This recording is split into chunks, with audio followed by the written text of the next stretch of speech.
Di video kali ini, gue akan bahas 3 prinsip untuk membangun yang namanya kekayaan. Prinsip pertama, ini yang paling penting menurut gue, adalah jangan kehilangan uang. Investasi adalah sebagai sarana ya, untuk kita menggandakan uang kita, membuat uang bekerja di saat kita tidur. Tapi kalau lu investasi dan lu malah rugi duit, ini banyak orang keliru di sini. Kalian berinvestasi itu bukan untuk rugi. Aturan pertama investasi, jangan sampai rugi. Jangan pernah meresikokan yang namanya permanent loss of capital. Karena ini berbahaya dan sulit untuk dibalikin. Gua akan jelasin nanti. Jangan pernah ngejar spekulasi. Cuman karena teman bilang, kalian lagi mabok, ada teman cerita, oh ini ada saham A bagus, oh ini ada kripto B bagus, oh ini ada investasi C, ada titip dana di D. Jangan karena tergiur, lu nggak tahu apa yang lu beli, lalu lu mengalami kerugian dalam investasi lu. Jangan pernah tergiur ya dengan cara cepat. Gue kan selalu cerita ya, sebagai manusia itu kalian harus bisa bilang yang namanya enggak ke opportunity, ke orang ngajak ketemu. Investasi pun sama. Gue lebih banyak di hidup gue bilang enggak ke investasi. Misalnya kemarin, ya bahkan pagi ini ada deal yang datang. Teman gue bilang dia banyak opportunity di consumer. Ya nanti gue lihat dulu. Tapi kemungkinan gue akan bilang enggak. Minggu lalu ada deal AI, orangnya itu salah satu jeblosan dari Y Combinator, ibaratnya sekolahnya orang-orang startup terhebat Airbnb, Sam Altman, ChatGPT. Karena itu bukan bagian dari nanti gue jelasin di prinsip selanjutnya, circle of competence gue. Jadi gue banyak tolak deal-deal yang menurut kalian mungkin menarik sebenarnya. Kalian ketika udah punya uang, nanti akan sadar, akan banyak nanti tawaran investasi. Tapi yang paling penting adalah permanent loss of capital, jangan sampai terjadi. Manusia itu di-drive sama yang namanya envy dan keserakahan. Jangan jadi orang serakah, karena kalian mau duitnya berkali-kali lipat, kalian mengambil resiko yang bikin ujung-ujungnya uang kalian rugi. Contoh ya, lu menginvestasi ke hal yang lu nggak mengerti. Misalnya 100 juta rupiah. 100 juta rupiah itu hilang 50%. Let's say lu invest di A. A ini dari lu taruh 100 juta jadi 50 juta. Itu turun berapa persentasenya? Kalian bisa hitung dengan cepat, 50%. Tapi untuk balikin A tadi dari 50 juta ini ya ke 100 juta, itu butuh naik 100%.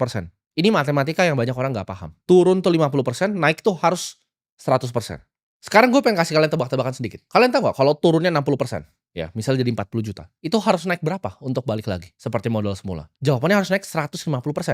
Kita ambil yang lebih ekstrim.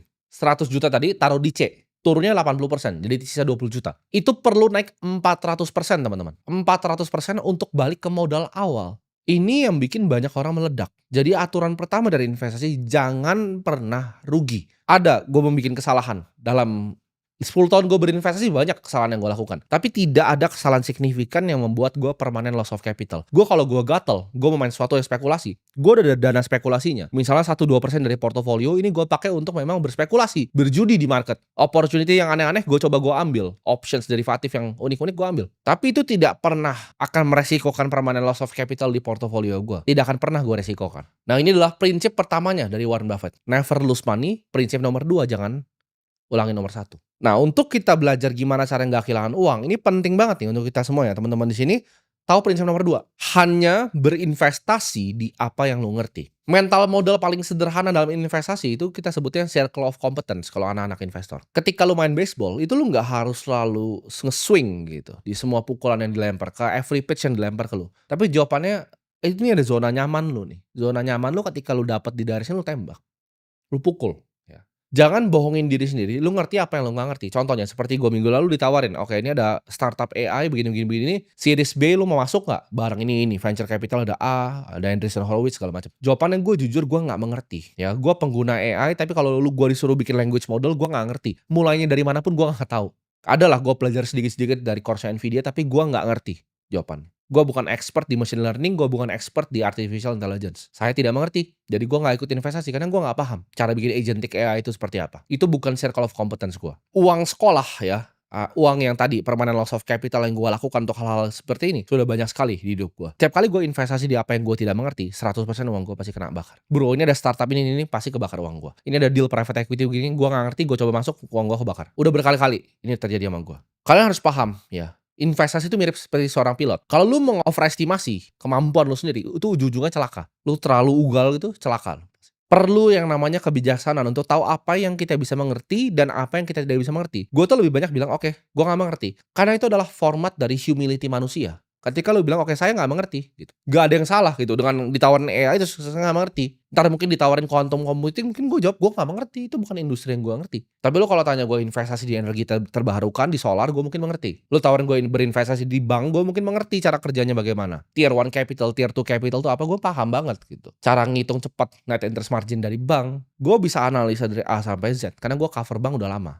Balik lagi, kalau kalian pernah kerja mungkin di fund ya, buy side atau di sell side di sekuritas, itu analisnya tuh dibagi coveragenya. Mereka punya universe sendiri. Contoh ada yang spesialisasi di bank, ada yang spesialisasi di pertambangan, di mining, ada yang spesialisasi di consumer goods. Ini mereka pun dipisah-pisah. Jadi orang tuh harus punya yang namanya circle of competence mereka sendiri. Suatu bidang area investasi lu paham betul. Jadi investasi itu nggak harus di aset A, B, atau C. Nggak harus di saham perusahaan, nggak harus di B, di kripto, nggak harus C, di real estate. Tapi di apa yang lu paling mengerti sebenarnya. Lu paling mengerti nih. Ini lu tinggal di sini udah lama gitu. Lu ngerti banget harga sewanya semua berapa, silahkan lu main properti. Lu ngerti banget tentang emas, sejarahnya bagaimana, silahkan main emas. Tapi investasilah di apa yang lu mengerti. Karena ketika lu keluar dari itu, pasti lu rugi. Ini akan bikin decision making lu, keputusan lu lebih tajam. Ketika lu nggak ngerti, oke skip. Ngerti, beli. Nggak ngerti, skip.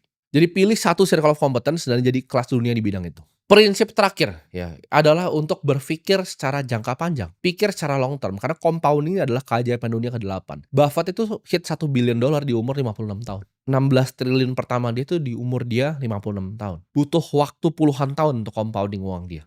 Untuk yang memanfaatkan namanya bunga majemuk ini. Dunia itu terlalu banyak isinya orang yang cuma mau lari ya, mau nge-sprint pendek, tapi mereka nggak lihat bahwa investasi adalah game seperti maraton. Siapa yang punya endurance? Siapa yang tahan paling lama? Contoh seperti gue sendiri, kalian semua nggak lihat prosesnya gue. Oh lu jadi investor bagaimana caranya? Itu semua ada prosesnya, gue bukan pengusaha dulu. Sebelum gue punya perusahaan yang benar, gue pedagang dulu. Gue pedagang, jualan sedotan, jualan minyak rambut, dapat uang 2 juta, gue masukin di market. Gue beli waktu itu saham BCA. Gue ngerti banget, gue cover bahkan sampai sekarang gitu. Jadi itu adalah proses gitu. Gue pelajarinya dalam dan udah lama.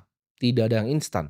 Gue tidak pernah punya mindset untuk nyari uang cepat. Enggak. Mindset gue adalah gimana caranya gue bisa bikin kekayaan yang bertahan, bukan nyari uang cepat. Gue percaya orang yang mengumpulkan hartanya sedikit demi sedikit itu justru bertahan lama. Tapi siapa yang ngambil hartanya besar, pakai cara yang nggak baik, itu akan hilangnya cepat. Jadi ketika gue bikin harta gue pelan-pelan, ya kan, jualan sedotan, jualan minyak rambut, bikin agency, bangun ternak uang, dikit demi dikit gue kumpulin harta gue investasikan semuanya di market, gue pelajari, oh begini ya cara kerja bank, oh seperti ini ya kasa, oh NPL segini, kenapa bisa naik segini, oh ada corporate loan-nya yang gagal bayar, oh struktur loan tuh gimana sih, ada micro. Pelajarin semuanya secara detail. Oh, pertumbuhan digitalnya luar biasa ya. Karyawan tetap segini, tapi nasabahnya 2 kali lipat. Oh, ada ya bank yang bisa seperti itu. Oh, kenapa? Oh, karena memiliki brand yang lebih baik, memiliki pelayanan yang lebih baik. Oh, manajemennya seseorang yang gue bisa lihat gitu.